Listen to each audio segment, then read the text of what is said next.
Grand Rise and Free Thinkers, this is the TD9 podcast. I'm your host, Ted Davis, and as usual, I got my boy Jay beside me.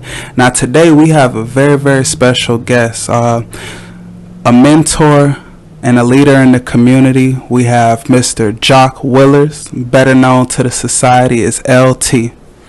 Welcome to the podcast. Good afternoon, gentlemen. Good afternoon. Now, quick question just to start out. Why they call you L.T.? L.T. Well, that's interesting. I work with a lot of kids, and I have no problem with their calling me by my first name, Jock. I never required a Mr. Willers, and I went to one school. I was also a full-time teacher, and this particular school, the teachers didn't like the idea of a student calling me by my first name. They thought it might be disrespectful. And I think that it's not that someone calls you by your first name that's disrespectful. It's how they call you by your first name, and you can be disrespectful with Mr. Right. So I came up with LT, stands for Leadership and Team Building, and the teachers thought that was fine. It's like a first name, but it wasn't. But at open houses, the principal wanted people to be videotaped, teachers, and then on the screen, so all the parents can come in and they would see what every teacher's name is, and it was a school that was at elementary and middle school, so I had to do 2 films.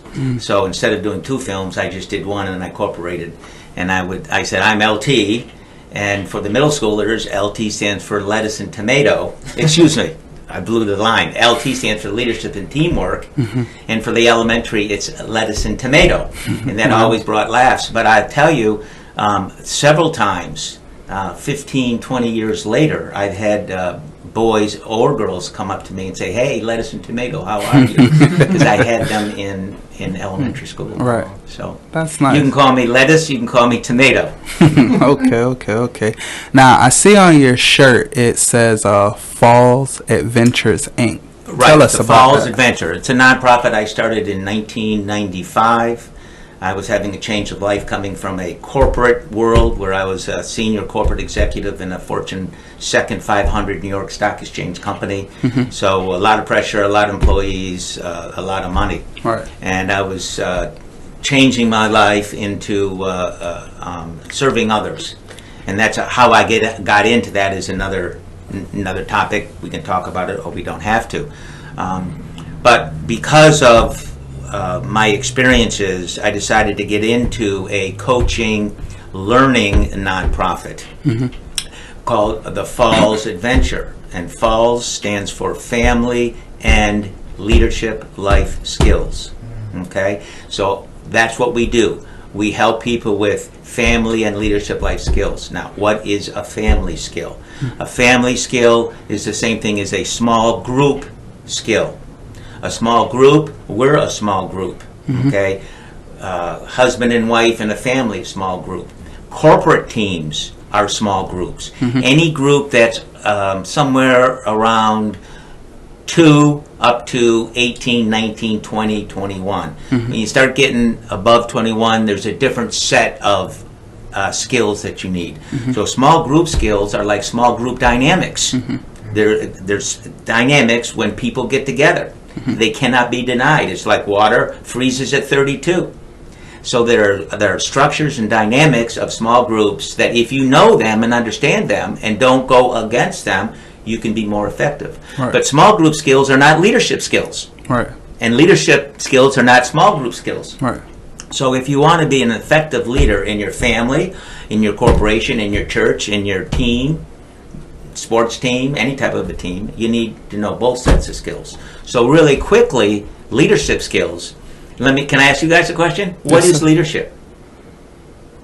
I don't know. I would say being able to direct, like not just yourself, but a number of people that are like either in your circle or environment. Okay, so direct certain people. What do you think? Right. I guess guiding others. Guiding others. Both of that are good. Tell me what you think about this one. Leadership is the ability to influence others. Influence. Not tell them what to do. Not demand that they not order, to influence. Influence means you give them information and then they choose, because you can't make anybody do anything. Correct. A lot of us think we can, but we can't. We can give people information and then they can choose to do what we're asking or any part of that. Right. Now let me just go a little deeper. Leadership, the ability to influence others by 3 positive leadership verbs. By initiating, starting something, facilitating, making something easier, or cooperating, doing something for others that you probably don't really want to do, but you're doing it anyway to better serve them. Right. So initiate, facilitate, cooperate. But we all know that there's just not positive leadership, there's negative leadership. Hitler, a negative leader. Mussolini, a negative leader. There's plenty of people that are negative leaders. Right. So my definition adds those in. So when you ask the Falls Adventure to define leadership, it's the ability to influence through initiating, facilitating, or cooperating while avoiding persecuting,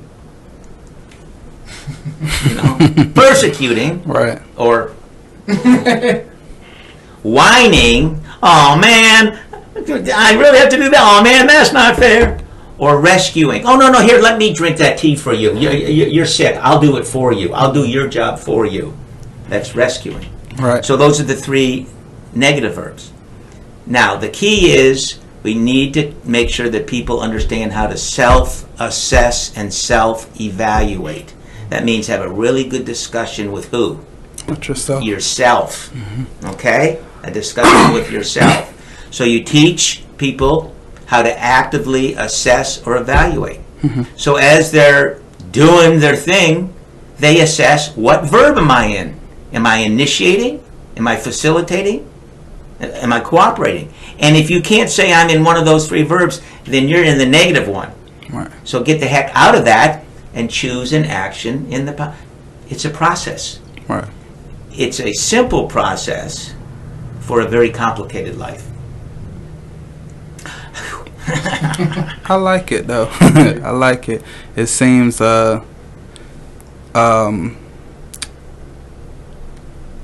it's too simple. Like I don't even know how to put it into words, but it's like one of those things that, exactly like you said, life can seem so complicated at times, but this is something so simple that you'll overthink it. That's what the Falls does. We take life, we break it down to what I call structures. Some leadership structures or some dynamic structures that are just take place. Right. And I teach these structures so they're second nature. And then anytime you get in a situation, you hit it with this structure, which tends to maybe break down the problem so you can, how do you eat an elephant? Piece by piece. Piece by fork, fill by fork, and you can eat an elephant. Yeah.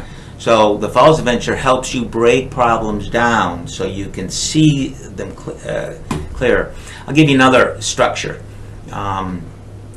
When you experience anxiety or fear, do you know the difference between anxiety and fear?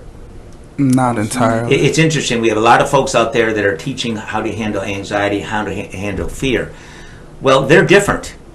The byproduct of them, heart rate, everything your body feels, physiology, is about the same with anxiety and fear. But you need to know, am I having anxiety or am I having fear? Because the method of handling that are different. Fear, I have a gun. I fear the gun. I have a knife. I fear the knife. I have a hammer. I have a cliff. Fear is, you see, it's concrete. The fear has a concrete source that you can see, that you understand, partially anyway. Right. Anxiety, you don't know. I have short breath, heart rate. I'm not, everything is, but what is it? That's anxiety. You have to handle that differently than fear. Fear of the unknown. Fear of the unknown is probably more like anxiety, but that's right on the borderline. And you don't really need to know exactly. But what's the first thing you do? The first thing you do, And I have to define do for you with another question if you ask it. Okay. What's the first thing you do when you feel anxiety or fear? Which is shortness of breath, you're squeezing, you're tense, you're sweating. What's the first thing you do? Breathe. How? Let's control your breathing. That you get about a 60% out of 250. Good job. Keep it up. Breathing is right, but you have to do deep breathing because you have to belly breathe. Now, that's another thing. Google belly breathe and learn how to take a deep breath. A deep breath is not going like this. That's not a deep breath. A deep breath is sticking your stomach out, Diaphragmatic breathing. dropping your diaphragm. The cavity gets bigger, the chest cavity gets bigger, so air rushes into the cavity because you've changed the pressure. Yeah. Okay, I just did a belly breathe. I'm getting dizzy. Okay, 1/2 of a belly breathe. Now, why is it important to do a belly breath when you're anxious or having fear? I'm not sure. I think it kind of helps you clear your mind to a degree.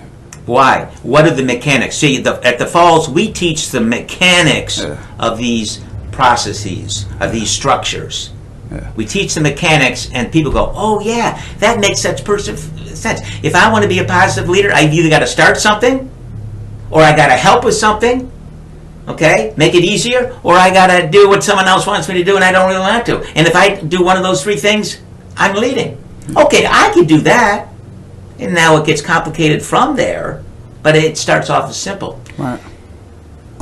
In the olden days, when we were living in caves and you never knew what was outside a cave, and all of a sudden we went out of a cave and there was a lion, we immediately went into fight, flight, fear, or faint, the brain stem, okay, where it's survival, life or death. Mm-hmm. The brain then immediately cuts off what? Circulation To where? to the brain. Yes. Why? I don't know. Cuts off circulation to the brain because it's going to save the blood and air for your arms and legs so you can run and fight. So you don't get fatigued as quickly. Because you don't need any thinking, you run. Right. That's your brainstem is fight or flight. You don't need to think, I wonder if I should run. It's a natural reaction when the lion starts chasing you. So the brain cut. But in today's problems, when you have fear and anxiety, what do you need to do? Generally, you don't need to grab a gun. You don't need to grab and run. What you need to do is think. Still need to think, yeah. So the minute you have a problem, the minute you feel fearful, anxious, something's different, take a deep belly breath. That pumps that brain with air. Now you're not going to feel lightheaded like I did because the brain is thinking and it needs that oxygen. So you feed what it needs. Deep breath, no matter what. No matter what, deep breath. Wife comes home and she's not smiling, deep breath. Because you forgot something and she's got a piece on her mind. Okay. Mm-hmm. Can you demonstrate that, like the difference between breath here? That, get rid of your chest. Okay, lie on the ground, take a radio album, if they are such a thing anymore, a book, a big book, a children's book, and put it on your stomach. When you inhale, that book should be going up. When you exhale, the book should be coming down. You guys, probably it'll be the opposite. Popeye did that. You remember who Popeye is? Yeah, Popeye the sailor? Popeye, Oh, yeah. you're kidding me. What was his girlfriend's name? Olive oil. Oh, yeah. yeah, right here, baby. Good job. And that's how you practice it. And the heck if people can see you have a gut. Now, Right. singers understand that, okay? And that's how you practice it. I'm about to faint.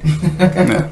See, while I didn't know the full mechanics of it, I did know about the diaphragmatic breathing from it's a book that I had read by Hicks and Gracie. Okay. And he talked a lot about diaphragmatic breathing, and then there was also another guy that does yoga, a style of yoga that he calls pranayama, and he talks a lot about diaphragmatic breathing as well. Yeah. So I don't know how many different people I've borrowed this from, and I've been doing it for so long. I think I probably created it all, which I didn't. I have borrowed and incorporated it into choice theory and all kinds of different things. I put in and have developed these leadership structures. But the breathing is very important, and then there's something else that you want to put with the breathing. Is that a question? It's a statement which I'm giving you a chance to do what? Answer. Ask a question. Okay. So that's a good technique when you're having conversations, not to caretake the conversation, overwhelm the conversation. Just let it out there and wait for them to ask you the question. If they don't ask you the question, guess what? Then it doesn't get answered. Well, you probably ought to stop talking about it because they're not interested. Right. Okay, so this is a way for me to assess. Right. Okay. So I was talking about what's the next thing you do after you take a deep breath. So what is the next thing you do after So you want to know the taking a next breath? thing? Well, okay, I can answer that one. Now, we're joking about this, but these are techniques that you can use, not quite as obvious.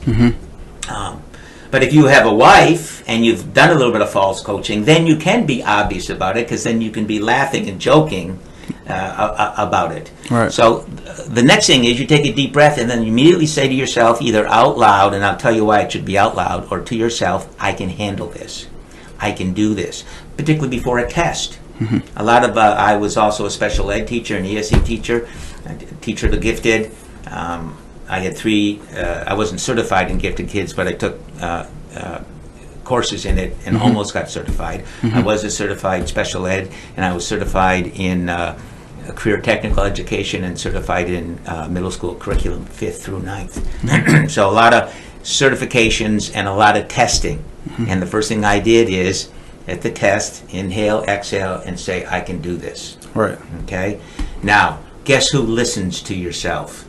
You? Yourself. Right. Okay? And guess what's the best way to talk to yourself? Out loud or in your brain? Out loud. Both. Because you're hitting two different parts of your brain. Now, a lot of my kids that had problem with reading comprehension, I would say, read out loud, whisper, so you can hear it with your outside ear and hear it with your inside ear. Now, two different parts of your brain are focusing on that same. And then, well, my teacher won't let me do that. Oh, okay, I'll talk to your teacher. And a lot of my, they're disruptive. So, well, put them off to the side, whisper, or explain it to the class. This is what Jimmy needs. Okay, I mean, you guys read and watch TV, read it on the computer, so can you help Jimmy out so he can whisper and read out loud, and you can work it out. Right. So it's a good strategy. Plus, every good man, every good woman should have a great person that they can talk to. Right. And who's the first great person they can talk to? Yourself. Themselves. Yeah. Then their significant other. Gotcha. But you can't talk to your significant other unless you're squared away with yourself. Facts. Okay, you got to fix yourself first before you work on others. Gently working on others. The Bible says, "Come to people whole." Yes, Yeah. right, and that's hard to do. I'm a leaky vessel. I sort of got to get filled up every day. Okay. So, No, I was gonna say I would do that, like especially if I'm in a crowded area and there's a lot of like outside noise. Even though I do most of my reading in my head, to help me focus, I'll whisper. Yes, because you're employing more of your brain. They've done a lot of studies now on learning, and they've done a lot of brain scans, and so they can scan your brain to see if your brain is learning, and the brain shows up red. So one of the reasons why George Bush's No Child Left Behind is when they really came through with some breakthrough research. And what they found is when teachers teach and brains are being scanned, you might have one or two brains that have red, and the rest of them are asleep. But when the teacher says, okay, 2 plus 2 is 4, and 3 plus 3 is 6, now turn with your buddy and teach each other that. So now when they did scans, the kid that was talking was getting reds. So they had half the kids had reds, the other half the kids that weren't talking were blue. But at least they increased their numbers. Right. So that's why teachers, again, George Bush, No Child Left Behind, started breaking the class into small groups, would teach something, and then have the kids work. And that's why the Falls Adventure, I have a structure called Teach to Learn. So what I do is, for instance, kids come to my course or adults come to my course. Kids, adults, it's all the same. I don't handle anybody differently, really. So you adults, you still get full value. It's the same concept. Anyway, I teach them how to put a harness on, because we do a lot of climbing, ropes course. I teach them how to put a harness on, and the next thing I do is, okay, now go teach. Okay, I've just taught you. You got it right, now teach him. Yeah. Okay, so what's the best way to learn something? By actually doing it. That's second best. Uh, Teach it. yeah. I heard that as a good study guide. Like, when you study, pretend that you're going to teach someone else, and it'll help you learn it better. Yeah, no, that's the best way. Why do you think teachers are so smart? How many times do you think I've gone home and I know what my class is and I don't know what the heck it is? Like, math is, I do a dominant job teaching kids math. Yeah. Mostly the kids don't understand it, because I never understood it. Yeah. Okay, the kids that can do it in their brain, they go, LT, why are you teaching us all this? Why can't we just do the answer? I said, if you could just do the answer and you don't need these steps, that's fine. Okay, Yeah. but a lot of us need steps, so I'm teaching the steps. Meanwhile, you can daydream. Okay? It's crazy that you say that, because like I cannot count how many teachers have actually said that in the past. Like, they themselves are learning the same thing that Yes. we're learning Yes. throughout the year. Yes. And so that teach to that makes learn. a lot of sense. Yeah. So as a father or as a mother teaching your son or your daughter, teach them something, Yeah. okay? Yeah. Because the person talking is the person teaching. Right. So when I'm teaching you, my son, 2 + 2 is 4, what's the next thing that I should be doing if I'm following the structures? Just learn it yourself. I would say to you, now, what did I just teach you? Excuse me, what did I just teach you, son? 2 + 2 is 4. Okay, I got you.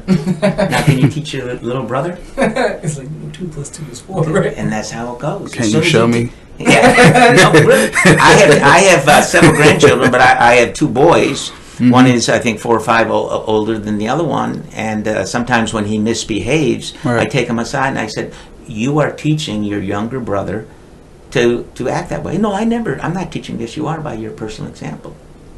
My mom used to tell me that. So you're calling me your mom? Is that what you're saying? Nah, I can't even disagree with that. I showed some rather unsavory behavior earlier this week, and then my daughter turned around in school and did the exact same thing. Yeah. So I can get on board with that 110%. Along these lines, did you ever apologize to your daughter? Yeah. Me and her actually went out last night and we talked about it, and then I took her to Family Fun Center. Is that called bribery? Excuse me. No. Remind me to come back and talk about apology. Okay. But I want to talk about a technique that parents can use. Oh, you can use it with anybody, but this is really good for a parent who's telling one of their kids the same thing over and over and over and over. Parents, and even bosses with employees and teams and everything. Your kids, and you can put employees for kids, your kids know your wisdom. You've said it over and over and over. Do not say it again. Unless you're starting something new because they went from 13 to 14 and something happened or whatever, then it's new knowledge. But clean up your room, clean your room. Well, I was going to say, before you continued on that, something just kind of came to mind about teaching while learning. Okay, so remember to remind me to finish off what I was saying, because I'll forget it. So what are you going to say to me to remind me? Just say wisdom that your kids know. Wisdom that your kids know. Go ahead. Okay. Tavis, what you got? All right, so I'm trying to get my son more into reading. Now, I actually read pretty frequently. Can I just say, don't say get them. You can't get them anything. You can influence them. You cannot make so them. You how can't do you get them. influence your children to read Get more? it in your mind. You can't get them because you're going to be frustrated. Right. I've got to influence him. I have got to influence him.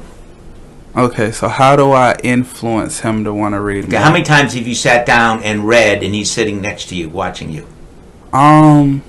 You don't have to answer that. That's a strategy. Have Okay. you and he have a reading set, and he just has Yeah. 3 or 4 books, and you have 3 or 4 books, and you don't say read. You just sit there and you read. He can't do anything else other than twiddle his thumbs or read. He needs to see you reading. Now, are you saying like reading the same book as me, or No, like me different having books. a book, him having Yeah, a book? you have 2 or 3 books, Okay. and he has 2 or 3 books. You're probably the type of guy that might have 2 or 3 books, and you're reading here, and you might have started this one a little bit, and you're finishing off this one. You know. Yeah. Okay. Let him see that. Okay. Let him see. Daddy's got 3 books to read. I think I'll do this one. And then halfway through the session, I say, well, I'm going to go to this one. Okay. How are your books, son? Okay. Okay. Lead by example. How many times have you read to him, and how at night, and how many times have you had him read to you? Okay, so he's got to see you do it, and he's got to see you do it consistently in order for him to value it. Okay. He'll do what you do. Okay. You yell at mama, he'll yell at mama. Okay, Right. You read, he'll read. Okay. Habit. Okay, you're going to remind me of something, and you're going to remind me of something of habit, Okay. because it's a key concept that Humans are creatures of habit. Yeah. because we are creatures of habit. Right. And what you're trying to do is establish a habit with him, A healthy habit, though. a healthy habit. Right. And there's ways to do that. I might as well finish this right now. Yeah. When you do a new, first of all, the body is an expert establishing habits and routines. Okay, because we can't do everything. We can't survive if everything we do is new the first time. Right. Okay. I know how to take the cap off. Okay. 10 minutes later, I have to figure out how to take the cap off again. Okay. So if I always have to relearn how to take a cap off, I never have a chance to learn anything else. Right. So when you do something new, okay, you're going to have to undo that with a different action 7 times to undo the beginning of that habit. 7 times. So if you're sitting here catching a ball, and this drives me crazy when I see tennis coaches and baseball coaches, that they don't teach the kid to watch the ball go into their hands. The ball comes to here, and then it goes out of the eyes, and then it's lucky if it goes in the hands or not. Same thing with the tennis racket. You see the ball to here, but you don't see the ball. Okay. Cool. It takes 7 times to undo catching the ball and not looking at it go into your hands. You got to do it right 7 times to undo that one. Right. So when I didn't know this concept and I got frustrated and I was just learning golf, I'd go out to the tee and knock out 50 balls. I didn't care how I hit them. I just wanted to hit that sucker. Right. 50 what's 50 times 7? That's 350. I got to go back and do it right 350 times just to undo all the mess that I caused myself. So when you're learning something new with your physically something, hammering, thinking, you got to start off very slowly. Maybe hold the hand. Or when I do spelling words for my grandson, I say, okay, sleep. And he goes, no, don't try it, sleep. S-L-E-E-P, sleep. Okay, repeat after me, S-S-L-L-E-E-P. Okay, now he's done it right 2 or 3 times. Then I'll let him do it on his own. Okay, then after a while, boom, he's going to have to really mess up to undo the 5, 6, 7, 8 times he did it right. And that's called gradual release. If someone, you hold them, you show them, and then gradually release until, now we can do a gradual release on something that you can learn in 10 or 15 seconds, or you do a gradual release over the entire year of 3rd grade math, Right. or freshman college physics. Gradual release is a strategy, a structure that coaches, parents, leaders must use. Okay, they have to gradually release their influence and control over who they're teaching. It's like riding a bike. It's like riding a bike, and I have a new invention how to teach kids to ride bikes. So if you got I got an unbelievable thing on how to, and we'll talk about it at another session. Okay. Riding bikes 203. Okay. So let's clean up a couple of things. There's just some things that what did I ask you to remind me of? Wisdom that your kids know. Okay, so you're my son. How many times have I asked you to make that bed correctly and clean up all this stuff and put it in your drawers, not throw it in the closet? How many times? Like every time. Okay, so you come out, and I've been in your room. I walk out of your room, and I look at you. What do you think I should say to you? Clean up my room. Go clean up your room! No. Jalen, what would I say right now? Have you cleaned your room like I told you? It could be that, or it could be go clean up your room. I came out of your room. But the point is, you say, what would I say to you right now? You have heard all my wisdom. Mm-hmm. You know what I have on my mind when it comes to you. So I ask you, son, my loving son, what would I tell you right now? What would I tell you right now? Go clean my room. Put my clothes in. And then turn around and walk away.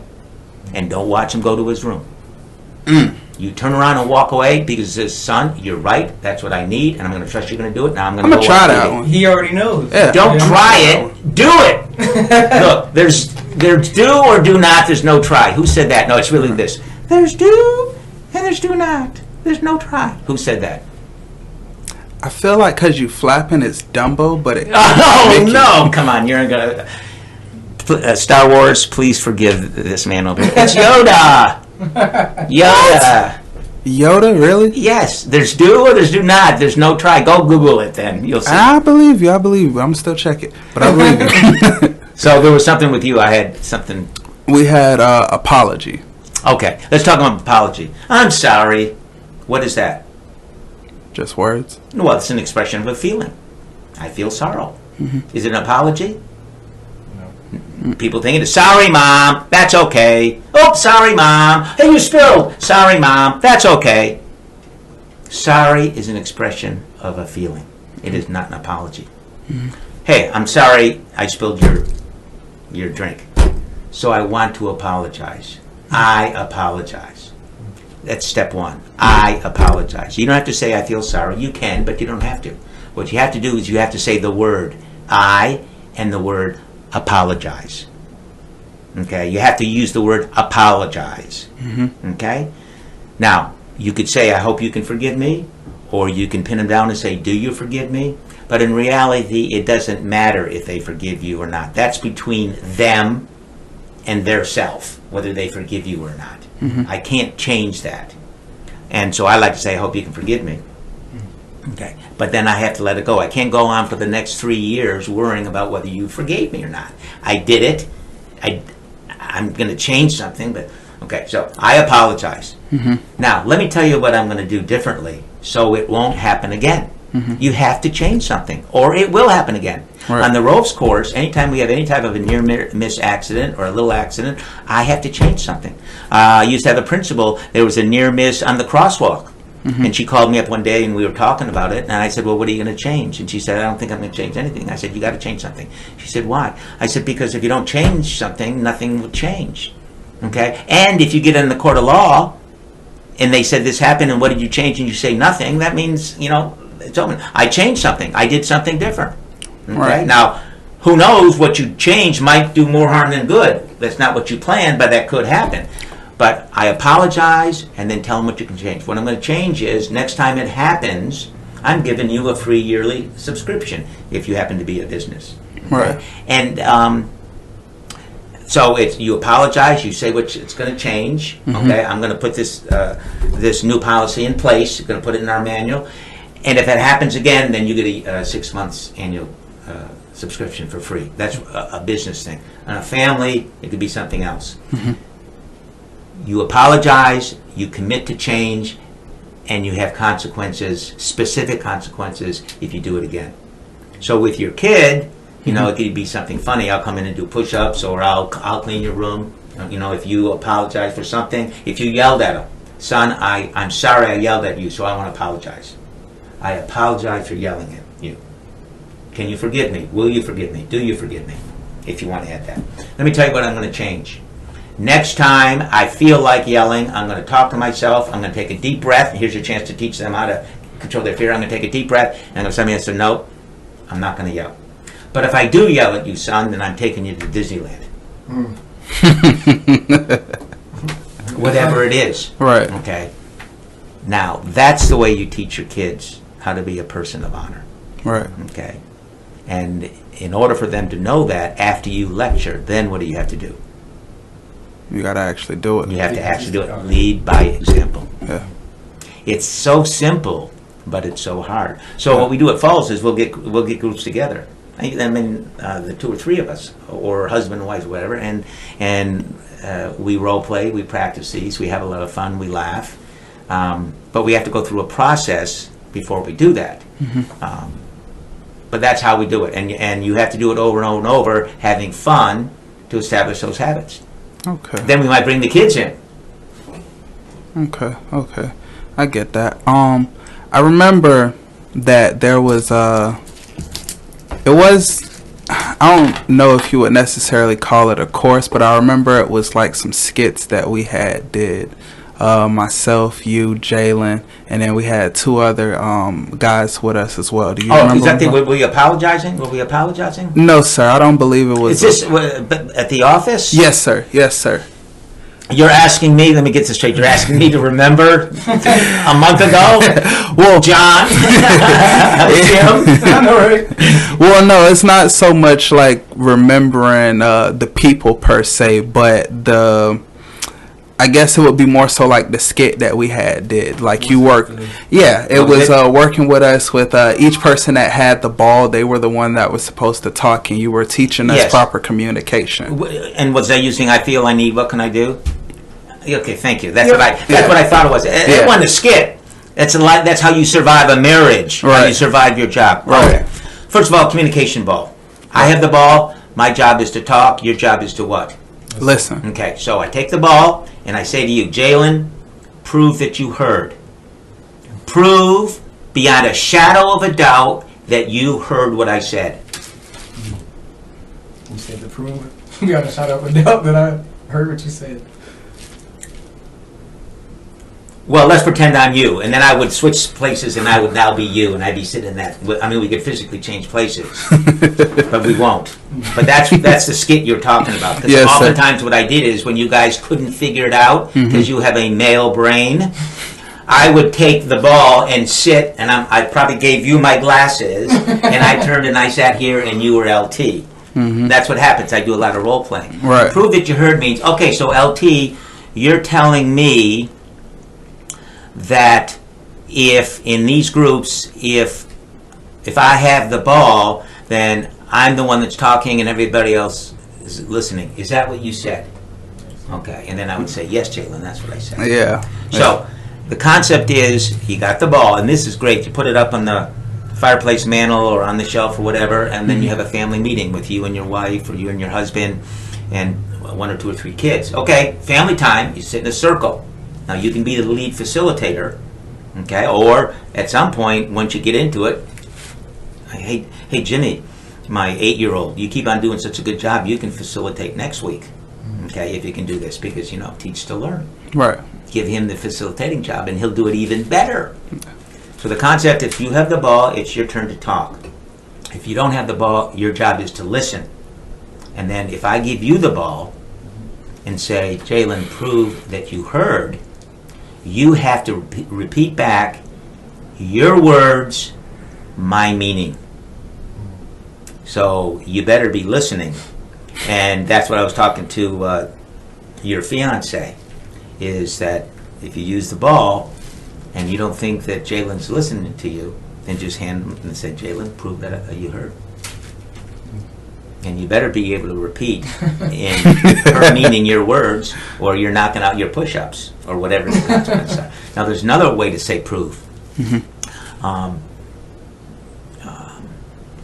I can say to you, prove that you heard, okay?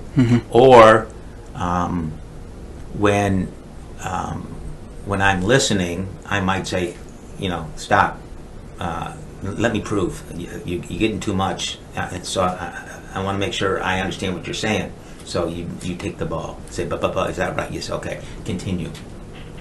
So it's either way. It's my saying to you, prove to me that you're listening to me, or my saying to you, I'm proving to you that I'm listening to you. Right. Either one. And you need to use it both times. Right. You need to use it both times. Okay. And it's powerful, powerful, powerful something popped into my brain. I'm just going to throw this out. Have you ever been on the phone talking to someone and you didn't really want to talk to them? Not that you didn't like them or don't honor them, but you have something to do, and and you took the call and you knew you shouldn't have. You ever done that? Yes. And then you can't get off the phone. Yeah. You want the answer? Yes.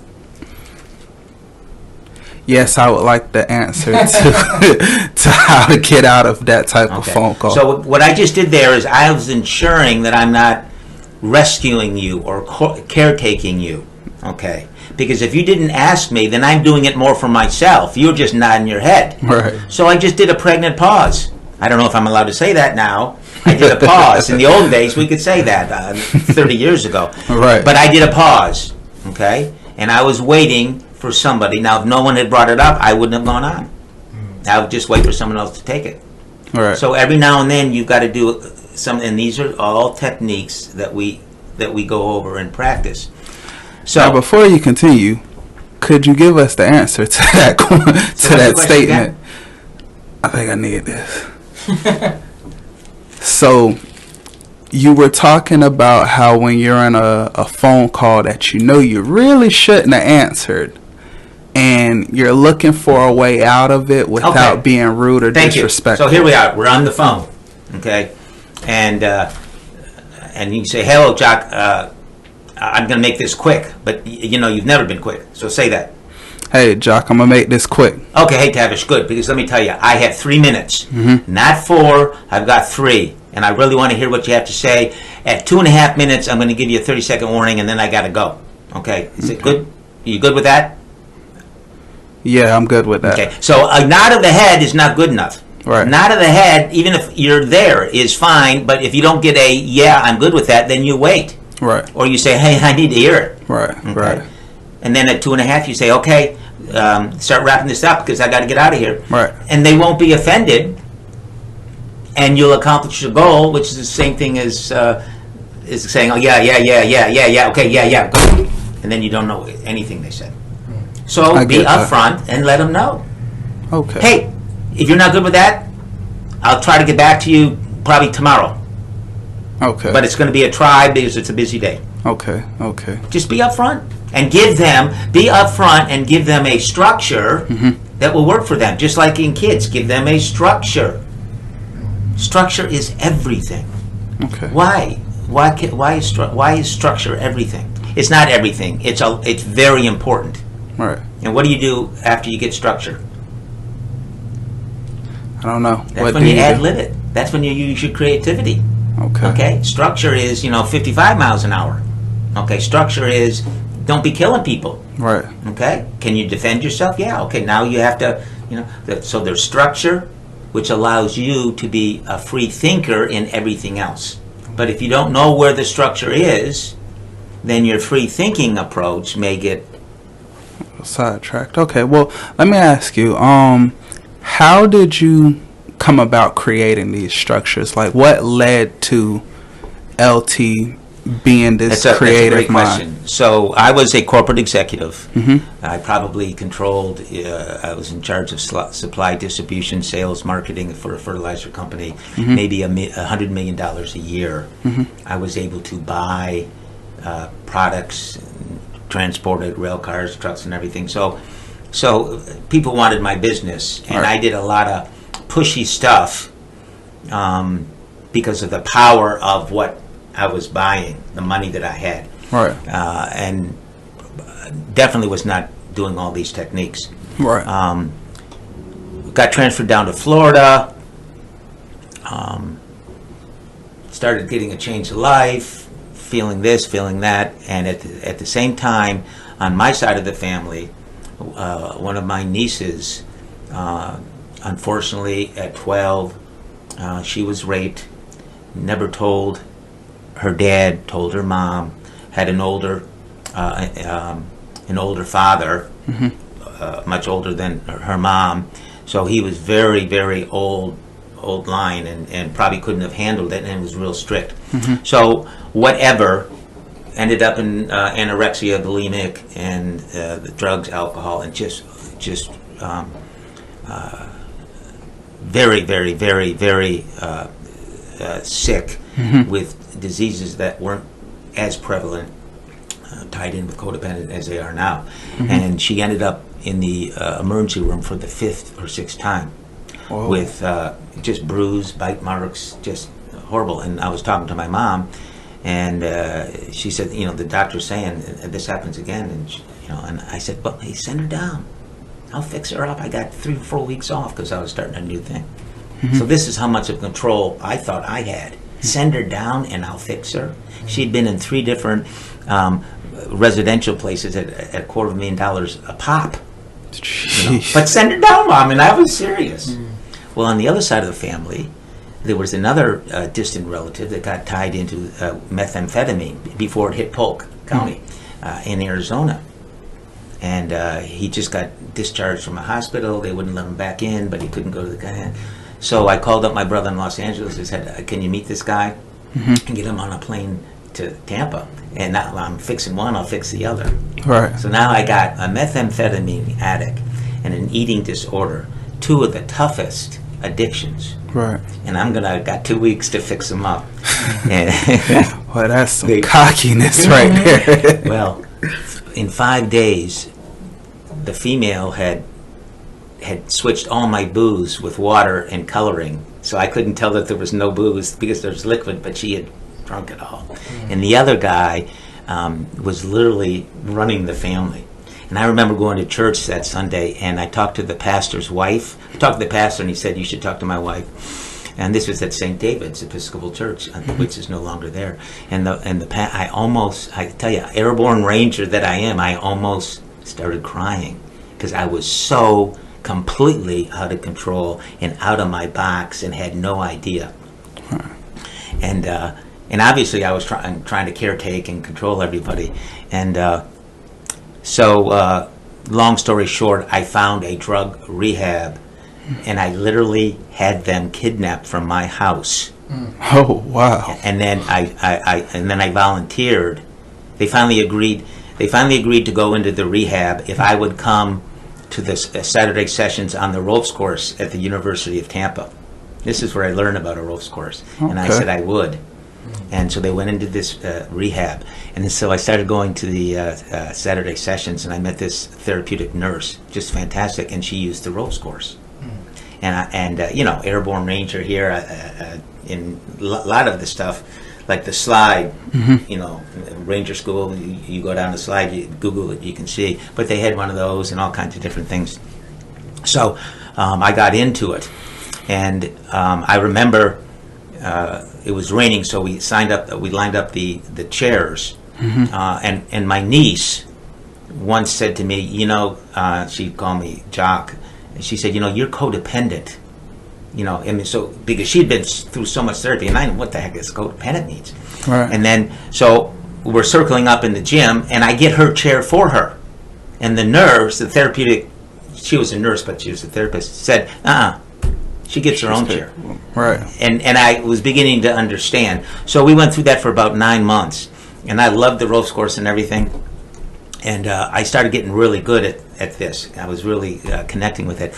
And one day after the session was over, she was taking her wagon full of, and I was about to break off anyway because I had learned everything I could learn, and they were doing well. And she's taking this little red wagon up this hill, and she had all her games initiatives, balls and nets and everything. And she wasn't going straight up it; she was sort of traversing, and I was behind her. And I looked, and I said to myself, "That wagon's going to tip." Now, 9 months earlier, I would have run up and grabbed the wagon from her and finished it off. But I just sat there and watched it. And then it started falling slow motion, and she turned and looked at me. And you could tell she was saying, "Can you grab that?" But she said nothing. So I just smiled, and the wagon tipped. And she looked at me. She said, "Wow, you've really come a long way." And I had. And I got it, and it connected. So I went around, I almost bought, this was 1995, was it 1995? I think 1995 when I really got the urge, and I almost bought Bradley Junction down south of Mulberry. There was a ropes course there, and the old PAD organization ran it, and it got shut down because somebody did something illegal.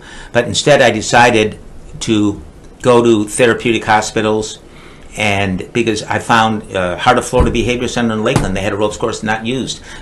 Place in Lutz, ropes course not used. I got a grant, build a ropes course at Plant City. Lakeland didn't want one in Lakeland.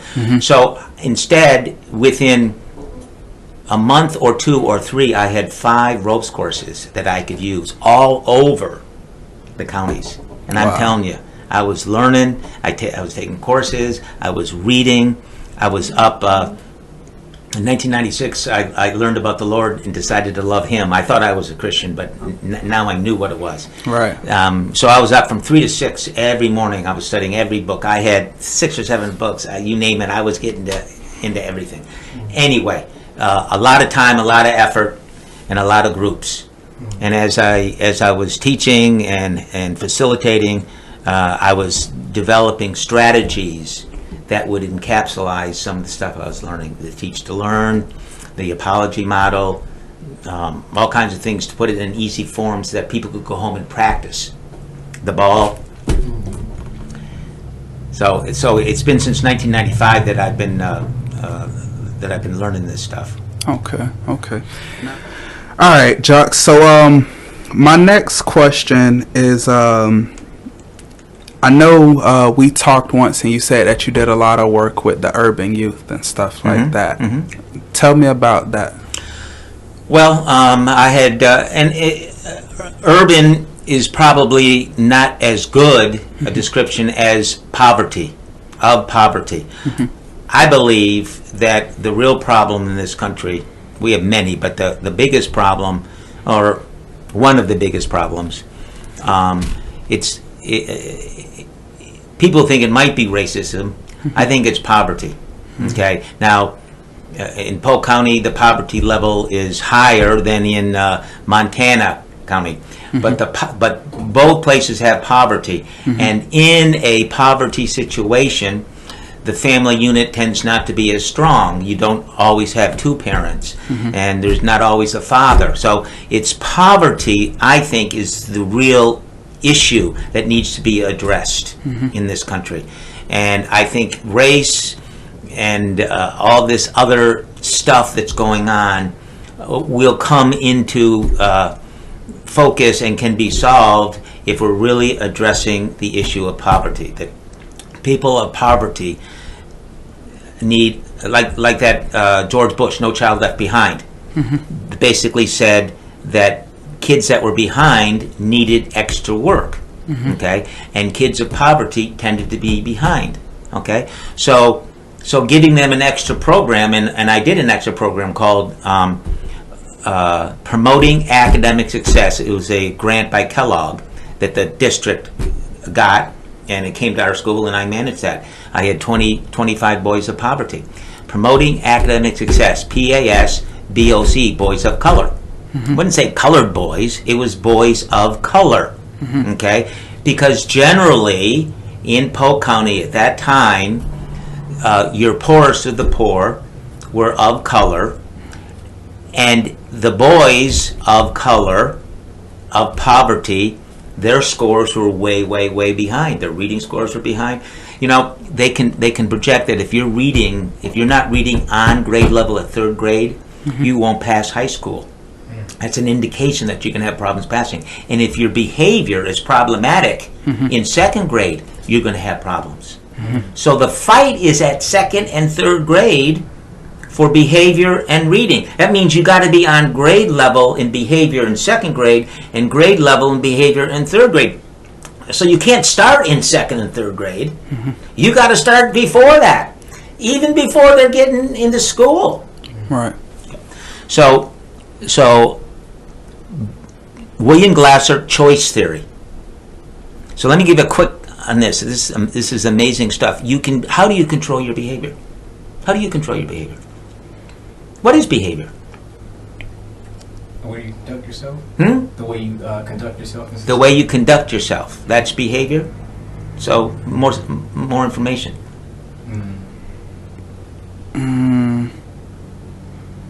Need some help? Yeah, I would. Behavior has 4 components. On this view, okay, on this view, the view of choice theory, William Glasser, behavior is made up of 4 components, 4 parts.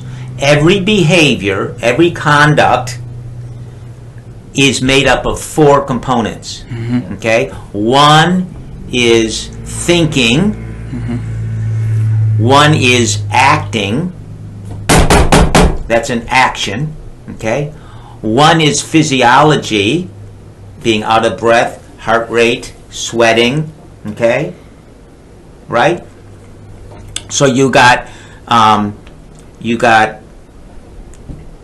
acting and thinking. Okay?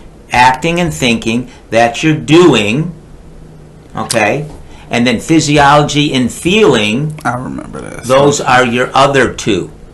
Now, acting and feeling, you're doing. When you say, what are you going to do? So when I said, talk to an adult, I might say, what were you doing? But when I'm talking to a kid, I'm saying, what were you thinking? And then what did you act? Because I want them to break down. They have thinking before they act. Okay? So they know, I'm going to think, then I'm going to act. So tell me what your thinking was. Well, before you have a thinking, you probably have a feeling. So your physiology and your feeling are 2 components of behavior that you have indirect control over. Your acting and your thinking, you have direct control over. Okay, so do you have direct control over your feelings? Yes. You have direct control of your feelings. So you see your son get hit by a car. I wonder, am I going to feel rage, or will I feel sorrow, or I mean, he knew he wasn't. You don't control your feelings. Right. They hit. Boom. You don't control your physiology. I cut your arm. Oh, I think I'll bleed. No, stop. Right. I'm sweating. Hey, don't sweat. Heart rate. Oh, stop beating. Okay. You control your thinking and your acting directly. You have direct control. Make me raise my hand. I would have to force you. Well, that's not forcing me. That's doing it. Yeah. That's you doing it. You didn't force me. Okay. Now, I'll use a tough example. Remember Columbine? Yes, Okay. sir. Little white blonde-headed student. This is a story I read. Guy came up, pointed a gun, said, "Deny Jesus Christ or I'm going to kill you." And she said no, and he shot her dead. That father came to my church 10 years later and talked there. I was giving a workshop with kids. And I said, hey, there's no way I'm going to do a workshop. Well, the adults, you guys go in with the adults. And I had 10 or 11 students. And they were Falls Adventure students that I brought to my church. Well, one of them, at the end, went down to the altar and accepted Jesus Christ. Amen. That's not why I sent her in there. I sent her in there because I wanted her to hear the story. But threatening someone with death can't make them do something. Right. She said no. Bam. Most of us would probably say yes at the time. For her, it was important enough for her to stand up for it, and she chose to say no. I'm not going to denounce the Lord. So you have control over your thinking and your acting. Okay? And I've worked with plenty of men that have some problems with their thought life. And I use the example, anybody a fisherman here, they fish? Well, the fish have a spit or a vomit. When they taste a hook, they vomit it out. Your fish that grow the largest, and they're always in the same place, and they never get caught because they've got a vomit reflex that's better than the other ones that get caught. And so when I'm helping men with their thought life, you can control your thoughts. No, I can't. It just comes. Here's what you can do. When you have that thought, think of the fish, but you've got to practice this now. Because you've got all this built up thinking that you said, I can't control my thought life. But you can. Think about the fish and vomiting it out. Okay, so that's one thing. For me, when my thought life goes crazy, I say the Lord's Prayer out loud. It's pretty tough to have a messed up thought life when you're saying the Lord's Prayer out loud. It's pretty hard for me anyway. I'm not that smart. I can't do two things at once. But you come up with structures, with routines. Right. But you have to understand your body so you can come up with these structures to work it. You're in control of your thinking and your acting. You are in direct control. You are not in direct control of your physiology. Stop bleeding! Stop bleeding! It's still bleeding. Okay? You are not in control of that or your feelings. But you are in indirect control. So you're bleeding. Can you directly control that? No. No, you indirectly pick up a bandage and you put pressure. You control your bleeding indirectly by directly controlling your hand and putting direct pressure on it. Okay. You're outside, it's raining. Lord, stop the rain! You won't stop it. How about tell yourself to get into the building? So you control yourself getting wet physiology by indirect measures, by directly controlling your walking.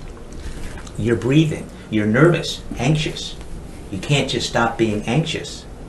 You choose to take a deep breath, and that indirectly settles your physiology down. When you're depressed, when you're angry, so you've got to say, no, how am I feeling? You have to self-assess, self-evaluate. What am I feeling right now? Okay, what's going on?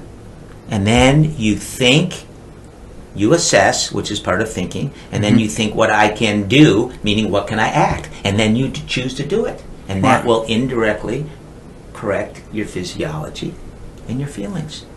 It's a formula. So I got this fifth grade boy that I was mentoring in a large middle school, and I taught him this. And so I would come the next day. Did you get in trouble? Yeah. Tell me what you did. Well, I was feeling this. I thought that. I did this. And I would have him stand, and I'd have a T and for thinking and feeling and physiology and acting, and because sometimes we use the metaphor of a car, the four wheels, your front wheels, which you can control directly, you're thinking, you're acting, your rear wheels, which go through the motor, you can't control directly. You control indirectly by pressing something. So he'd step on his thinking, or he'd step on his feeling, and he says, well, I was feeling mad because someone said so-and-so, and I was thinking if I punched him, I'd get in trouble and I'd disappoint LT. So I was thinking I would turn around and ignore him, so I turned around and ignored him. And he would move, step to each component that he was controlling directly or indirectly. So that's the way he was getting an understanding and the empowerment of knowing that he could control himself through direct action and indirect action. Johnny made me do it. He made me do it. No. Now the problem with our society is everything. How did that make you feel? Man, anybody, how did that make you feel? I feel like saying it didn't make me anything. Right. I heard this, I thought that, I felt this. Okay? So we have a very control language out there. How can we teach our children to control themselves when they said, why did Billy make you do that? He made me do it. No one made you anything. But when we say that, they learn it. So we go over that a lot, just to get the right language. And when a kid or an adult hears the language correctly, then they start acting correctly. What did Jimmy make you feel when he called you that name? Well, we're promoting that Jimmy's in charge of your feelings, not you. Tell me what you're thinking, son, when Jimmy called you that name. Well, first of all, how did you feel?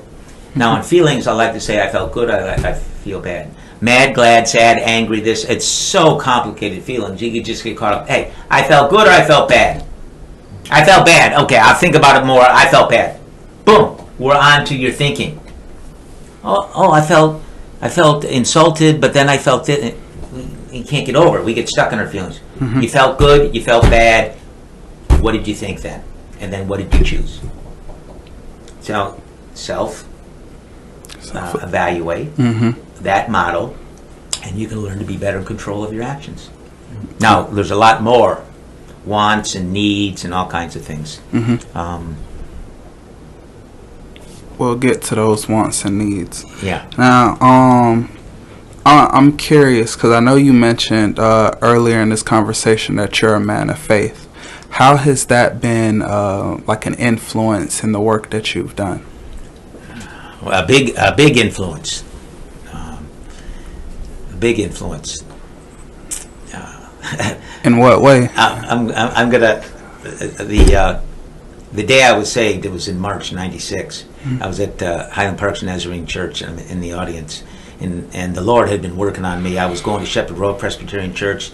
I was working with Shepherd Road, and we started a ministry called the Parker Street Project, which 3 years later morphed into the Parker Street Ministries with Tim Mitchell. That unbelievable. That group has been so faithful since the 90s. Just unbelievable. But I was going to, the Lord had me going to these two churches. These people had ended up in my house, methamphetamine, drug addiction, and eating disorders. I mean, the two toughest, everything was coming down on me. And I was going to church both at Shepherd Road and at Highland Parks, and I'm in the audience, and Pastor Dennis was talking about being a farmer, and they always had plenty of food, and his mother always says, hey, who wants second? And he had an altar call, okay, and then then he was talking about who wants seconds, and I got up and went down, and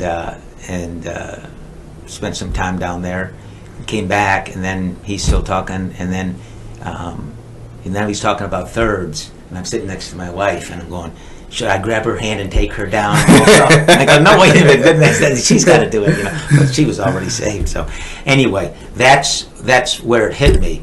And then, and that was just after I was helping Jeff Lewis and Pam Carroll start the Parker Street Project. Then the next thing was I'm moving into the inner city, because that's what Jesus did. He went into the inner city. So I'm selling my house and moving into the inner city. Okay. So I started my an accountability. I didn't start it. I joined an accountability group with two other Christian men, and they challenged my thinking on moving my family into the inner city. Now I had a 12-year-old, blue-eyed, blonde, beautiful young lady who is now a great lawyer and did everything. She was passing out Christmas presents. We literally started the Christmas passing out in the inner city, and she was with me, shoulder to shoulder, and all my inner city work. My friends were trying to gently coach me that just because you're a Christian and you believe in the Lord and you're helping people of poverty doesn't mean you have to move in. He did move in, but you aren't Jesus necessarily. Right. And so I came to my senses there. I mean, not that I couldn't have done a good job, but my gifts really were in a different direction. But I was in the beginning there. I was sold out, and a zealot. Yeah, and oh, the great story. That's the time. Remember the bracelets? You probably are a little young. What would Jesus do? WWJD. Yeah. Well, I got one, and I went to this photography store on Florida Avenue. It's now something else, and I went in there and something on the camera, and there's this very, very. It looks like my daughter behind the counter. And she goes, oh, that's a neat bracelet. What is it? And I said, well, that's what would Jesus do. And she says, wow, geez, I'd like one. And I didn't give it to her because I wanted it. And I got in my car. I said, holy mackerel, to this day. And that's when I went out and I bought about 500 of them. And anytime I stopped at someone, I was passing them out, trying to make up for it. I tell you, typical male, I had no clue. At the same time, I would say to pastors, just beat the heck out of me. Take a glove, beat me up until I understand it. So Right. I was, anybody that would mentor me, I was asking them, and I had an apartment. And to this day, we started an unwed shelter for teen mothers, and a beautiful black lady that I met in the ministry, and I haven't seen her in a couple of years, but sometimes we talk on the phone. It's like instantaneous, and so I did a lot of things on the verge of going here or going there. The Parker Street project, the last year of our 3-year run, Satan was all over it. One of the girls that got pregnant in the house that I had, and it was just, there was conflict and everything. And I went to the funder and the person that started it, Pam Carroll. I said, we got to, they asked me to intercede, and what they wanted me to do was to come in and iron hand and everything. And I said, no. We had a meeting at Shepherd Road Presbyterian Church where I was going to take over the Parker Street Ministry, Parker Street Project, not ministries, Parker Street Project, Carroll Community Development, which was the founding, and then the Falls Adventure. We were going to merge them into one. And we'd gone through a 6-month process, and this is what the process decided. I was one of many, but it was the senior elders in the church and the ministries and everything. And that's all what, and then we had a PhD psychologist, Christian-based. I forgot what his name was, David something. And so this is what they decided, and I was being a good servant. But you ever heard of being checked by the Holy Spirit? Yes. Well, they announced this down in the basement of Shepherd Road and we had about 100 people there. And so they had me stand up to accept it. And I was checked by the Holy Spirit. I know what it means now. Yeah. And I said, I can't do it. Okay? Because it was just playing into my need to have power. And that was Satan's manipulating. I believe Satan does a good job manipulating wholesome Christians who are not quite aware of how he's a dirty dealer. Indeed, he is. So I said no on that, and then I've stayed with the Falls Adventure pinpoint structures, and all throughout the school system. I was 18 years as a teacher in the school system, and never once broke the rule of it's secular. Now, I would take kids out to lunch. We do all kinds of things, and they go, LT, and in class, LT, can I ask you a question? Sure. Are you a Christian? And I said, well, you want to know if I'm a Christian? Is that right? And they goes, yeah. I said, well, ask me again. So 3 times they would ask me, and then I would answer. So if a kid asks you 3 times, then you're allowed to share. Just facts. I wasn't advocating anything. Right. But that's, I believe the Lord calls me to do these structures to help people open up and better understand themselves. Right. Do I get a chance to lead them in the prayer? Not often, sometimes, but generally not. That's somebody else's job. That's somebody else's job. I'm here to help them get out of their rut, to open up their thinking, to teach them how to be more honoring and valuing to people they don't agree with. And beyond that, it's like Paul the Baptist. John the Baptist. I was thinking, John the Baptist was out with same time that Jesus was, and one day he was getting ready for his workshop that afternoon, and one of his facilitators came and said, "Hey, John, this Jesus dude is doing workshops, and they have 3 times the people we have. We got to do something different." And John said, "No, we're just going to do it." And he says, "Listen, we do it. We have one message. We just do it, and that's it. We're not going to change because of the social mirrors. We're just going to do it. And probably one day some lady will want my head on the platter, and it'll be all over." And then a little while later, that should happen. Right. So I got one thing only. I haven't changed it. I'm helping people be high performing in their communications and their decision making, because then they can make positive change. Okay. And the way you make positive change in my book is to accept the Lord. But somebody else has got to talk to them about how they're going to get positive change. Okay.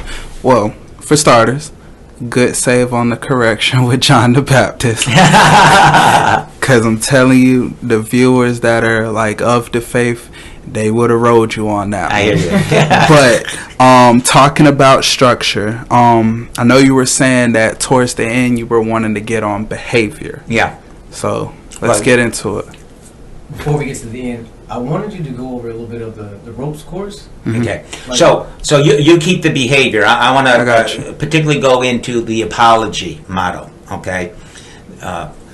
The ropes course allows two things. One is that it allows people that come to experience fear and anxiety. Okay? And when they learn that the harnesses are safe, because they put a harness on and they learn all these safety things, then they will take the appropriate risk and experience fear and anxiety. Once they know how to handle fear and anxiety, deep breathing, now they can start helping other people when they're up high.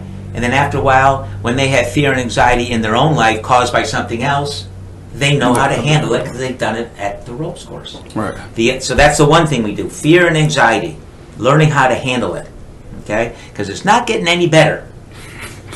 Yeah. Number two, we have 4 principles, never changing principles that are not rules, because rules are the social mirror of society.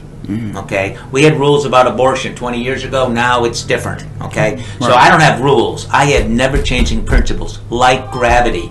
Gravity doesn't change. Now the amount of gravity changes, deciding on the size of the object or the planet. But the concept of gravity is true throughout the universe. Correct. So my 4 never-changing principles. Number 1, value self and others. Value self and others, and the intellectual and physical property of self and others. So I value your intellectual property.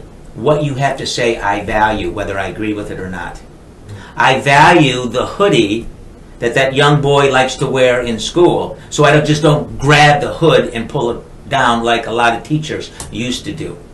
So I value myself first, and I value others second, because I can't value you unless I value myself. I value you based on the model of my value of myself. If I cut myself down, I'm going to cut you down. And I value your intellectual property and your physical property. That's number 1. Number 2, set group and individual goals. Set my individual goals and set group goals.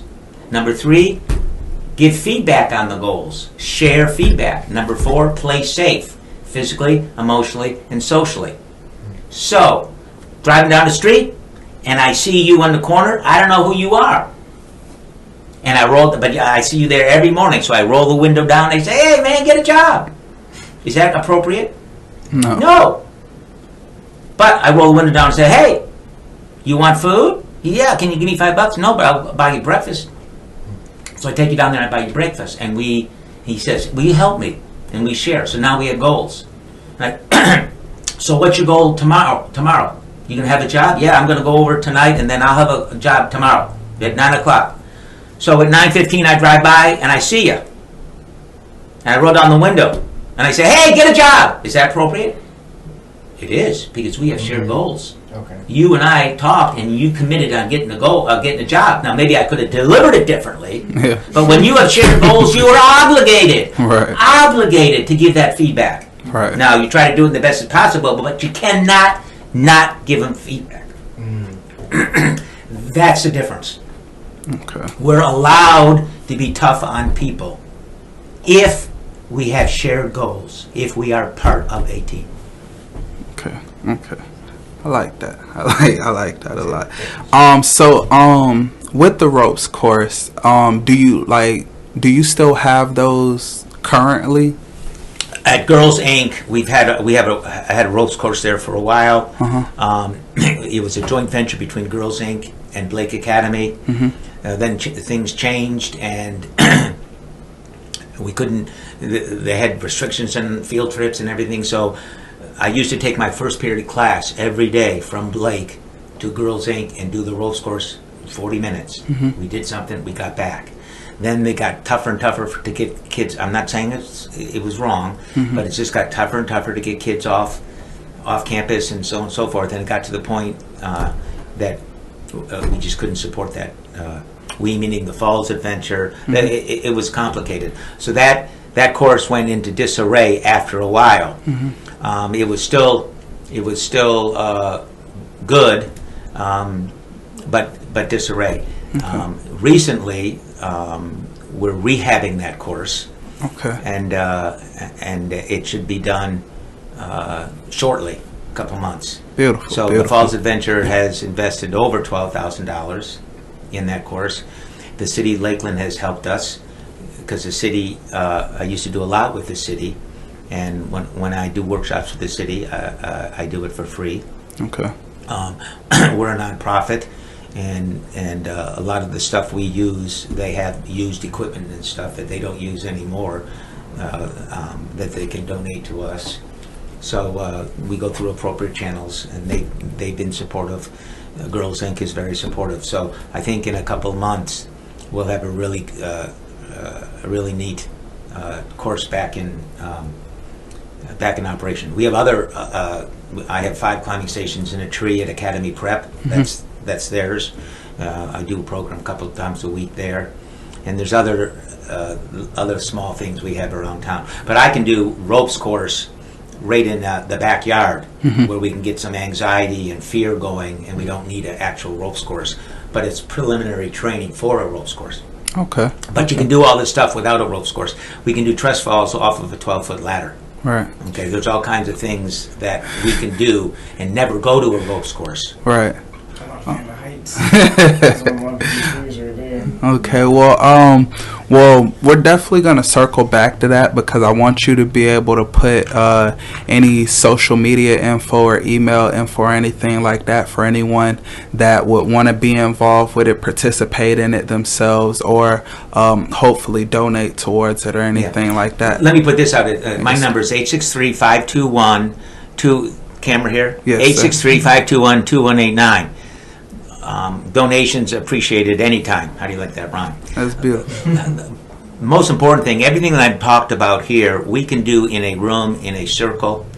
We can do with a group of people, 10, 15, 20, 30, 40, 50, 60, 70, and never go to the ropes course. There's all kinds of activities that are just as challenging, not quite as fearful, but they can emote some anxiety, and which it's challenge by choice. That's the other thing. Challenge by choice. You choose to do what you want. I can tell you a neat story about that later or at some other time. So don't wait for the ropes course. You got a family, you got a group, you got a church group, you got a class, whatever it is. We can do some pretty neat stuff. Okay. Now, we were about to get into behavior. Now, I know you were saying that you wanted to get into it from a stance of apologies. Now, we went over apologies a little bit earlier. I think Is we it did. Gonna be the we same talked thing? about apologizing. What are you going to change? Okay, Uh-huh. so my bad. So we got through that whole thing. Okay. The behavior is understanding the 4 components. Uh-huh. Okay, so you have to understand and assess and talk to yourself. What was I feeling? What was I thinking? And what did I choose to do? Okay, and in that you can also talk about your physiology. Now, what am I going to change? So it might be, we got the apology down, using, let's just say, give an example, Tavish. I feel bad when you're not looking at me when I'm speaking. So what I'm gonna do to change that? Oh, excuse is to me. look at you. That's called rescuing.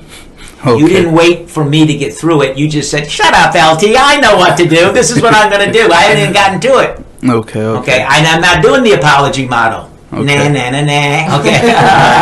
So we'll run it back then. Okay. So, Tavis, I feel I need. What can I do? Okay. Repeat after me. I feel. I need. And most important, what can I do? What can I do? Now, what can you do? Right. What can I do? Who do you point the finger at? At yourself. All the time. I feel good or bad. I feel bad, Tavish, when you're not looking at me, or when you choose not to look at me when I'm speaking. Prove. How do I prove that you feel bad? Prove that you heard me. When I say prove, it's implied that I want you to prove to me that you heard what I said. So you would say something like this. So, LT, I hear you saying that you feel bad when you see that I'm not looking at you when you're talking. Right. And then you lean in like Robert De Niro, you talking to me? Is that what you're saying?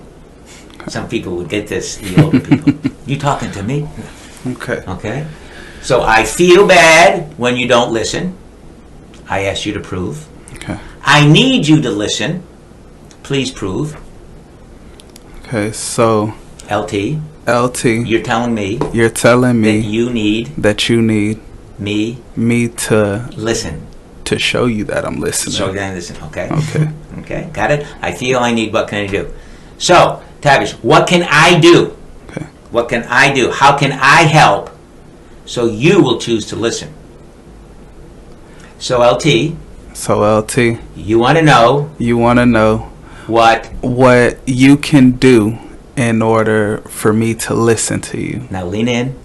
Is that what you're saying? Is that what you're You saying? got it. All right. Now that's the model. Okay. Now when we do that, and I'm a tough coach, Okay. you two would sit across from each other, and I would sit here as the coach, and I would coach, and I would say, okay, I want you to feel, what do you feel, good or bad, about an action he chose to do? That's all you can talk about. Okay? So then you go, I feel bad when, and you only can say one thing, when, Tavish, you do this. So you can't get off in all these things.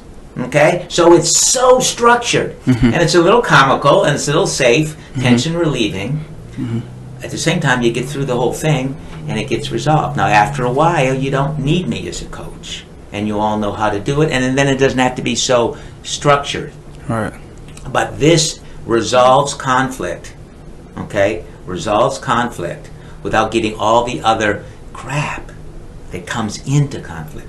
I had a group once, husband and wife, and I ran into her. I went to a very prominent leader, and she was a secretary there 20 years later. And I said, I don't need to go to this meeting. You just go in and tell him what I want to say, because she was very, very credible. But anyway, they had a conflict negotiation. It took about 15 or 20 minutes. Jim, I feel bad when you do this. I need you to do this. What can I do? And then Jim would say, well, if you want me to do that, I need this. And then she said, well, if you need me to do that, then I need this. And I was keeping track of it. So the first one is, I need this. What can I do? How can I help? Well, you can help by giving me this. Then the other person said, well, if you need that, then I need this. Well, then if you need that, I need this. So it went down 19 different things. Jeez. 19 different things. No, Jesus, right. 19, I swear to you. And I'm keeping track here. And then finally, he goes, I can do that. And then she goes, well, if you can do that, then I can do this. And then they looked at me, and I said, food, or this, what, I gave my hand. Well, I can do that. You can do, and then it's like a zipper. Zip down, And zip it back down, up. then right back up. Yeah. Now, normally it's not 18 levels deep. Right. One time, I did a diversionary program for teenage kids to avoid them getting into the system, and I want to get another one of these going. I gotta get a grant and talk to the new police chief. When they got arrested, mostly for shoplifting and marijuana were the two biggest things, but the other things, they get sent to me for 6 weeks of a session every Saturday. Okay, and then the last session had the parents come. So when the session with the parents, I did several rotations of this. I remember a grandmother had the boy. The parents were dead or got in jail, or I don't know, but the grandmother, and so I had them confronting each other in front of everybody else, and we were clapping and supporting. It was really neat, and the grandmother was confronting the kid. Barry, I need you this and that, and not to steal or whatever it was. So what can I do, Barry? And he goes, so you want to know what you can do? And she goes, yes. He looked at her and says, you can love me. Oh man, I mean, everybody started crying. She said, I can do that, and boom. Okay, really. So if that can happen in front of a crowd, now we worked a lot on trust building and everything, and they all had a common goal. They were all in the same situation, so no one was embarrassed to be there because they all were there for the same reason. Right. But some pretty amazing things happen if I set up the environment correctly, build trust, and they have faith and trust in me that it will be appropriately managed so nothing gets out of control and is unsafe, like a lot of family situations happen. And that's very important. Now, that particular program, it seemed like it really did a world of good. Now, a question would be like, if our local officials were able to see something like that and see the impact that it had on like the lives of these families, why wouldn't they try to implement something like that into, say, like the juvenile? Well, they have. Corrections? They have. I've had plenty of grants. That was that thing I just told you was a grant that I had. I had several grants. I did 20 years with juvenile justice at the Agency for Community Treatment Services down in Bradley Junction, just south of Mulberry. 20 years, those boys were in prison. No walls, but they were in prison.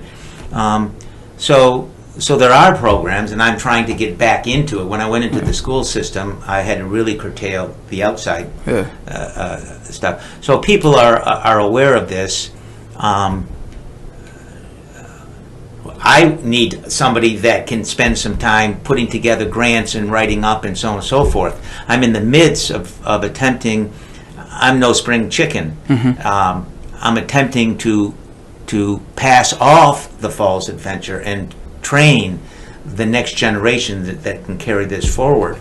But part of that will be, we're just about ready to come out with some social media advertising, but we need to get to DJJ, we need to get children and families, we need to get back to them with these capabilities. And Boys and Girls Club and Girls Inc., anybody that deals with kids and anybody that deals with conflict or relationships of adults. Well, folks, y'all hearing it right here live. So anybody that wants to participate or be any type of help in any way, shape, or form, LT's already given out his information, but we will have it in the description as well. So please reach out. Good. Yes, sir. Yes, sir. I'm looking for. It'd be nice if we could do a Tuesday or Thursday, late afternoon, early evening. I used to do that back in the 90s and the early 2000s, where you just show up and it's for free, no donations if you want, and the topic is anything. Generally, parents would come. Sometimes they bring their kids. Sometimes they bring their older teen. But it's just a chance to fellowship together and talk about things, and then problems come up. That we can talk about. Right on. Well, LT, this has been the first time we done been in front of the camera together, but I can assure you this will not be the last. It has been a pleasure having you here on the podcast. Do you have any parting words before we get out of here? Yeah, I think the next step here is if we could do it in a little bigger room. And maybe we had 5 or 6 or 7 people. I'm serious. We could do. Maybe there's an activity. I'm prototyping how to do some of this hands-on experiential adventure activity over Zoom or whatever. But maybe there's something along that we could do. I'm sure we can get that figured out. I'm sure we can get that figured out. Well, hey, it's been a blast. This has been an awesome conversation. Jay, do you got anything you want to add in? Yeah, I know, LT, you gave your number. You have my website, social media. 863-521-2189 is the telephone number. We're in the midst of updating our webpage, The Falls Adventure. It's old, but it's got a lot of good pictures. And we the next 3 or 4 weeks, we'll have a better social media. The way I normally end things, even when I have a conversation with Pete Bloom, who's our COO, and he'll soon be the CEO, and my job will be doing facilitation, and he'll be running things. But always in the phone call, I hand him the ball, but he can't see the ball, and I said, "Okay, closing statement." On the spot. I just wanted to make sure I get LT social media. I'm gonna put it into the comment section. Your website, your phone number, just so we can get it again. And do you have like a Facebook or anything? Email? Yeah, we got Facebook, The Falls Adventure, email jock.willers@gmail.com, and I think in Instagram, if we don't have something, we will. Gotcha. Now, nice avoiding the issue. I handed you the ball. Closing statement about what you learned and what you're feeling, thinking. What I'm thinking, feeling, what I've learned. I think these skills apply everything in life, because the world's a little more stressful as we go on and on.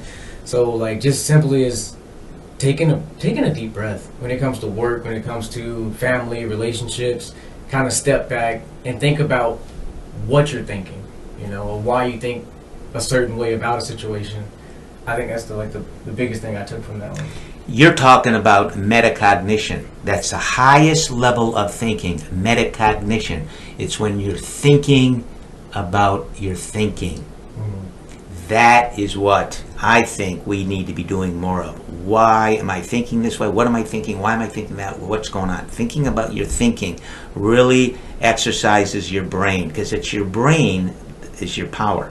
It's your thinking that generates everything. Your feelings are important, but it's the thinking that's got to be directing the acting. I try to do that one a lot. Like You try? I do. Thank you. Yes, sir. Gotta pass the ball, dog. That's good. See, now that's a non-rescuing. Here, I'll do it for you. That's good. But I saw you had a little inclination you wanted to do that a little bit, and you said no. I'm just gonna wait. See, that's it. Yeah. All right. Well, I mean, Jay, you pretty much summed everything up. But there was one thing that kept coming to my mind as this conversation was progressing, and it was I don't know whether to call it a phrase, but it's almost like this saying that I had learned, and it's watch your thoughts, they become your words. Watch your words, they become your actions. Watch your actions, they become your habits. Watch your habits, it becomes your lifestyle. Watch your lifestyle, it controls your destiny. 100%. Yeah. That's choice theory right there. Okay. You got the choice. Right. So you got to really control your thinking. Right. Okay, well, that is pretty much That's it. That's pretty much it on my end. Okay, good group. Yes, sir. I'm going to leave this for you and you know who. Right on, right on. Thank you. Thank you. Okay, very good. Thank you.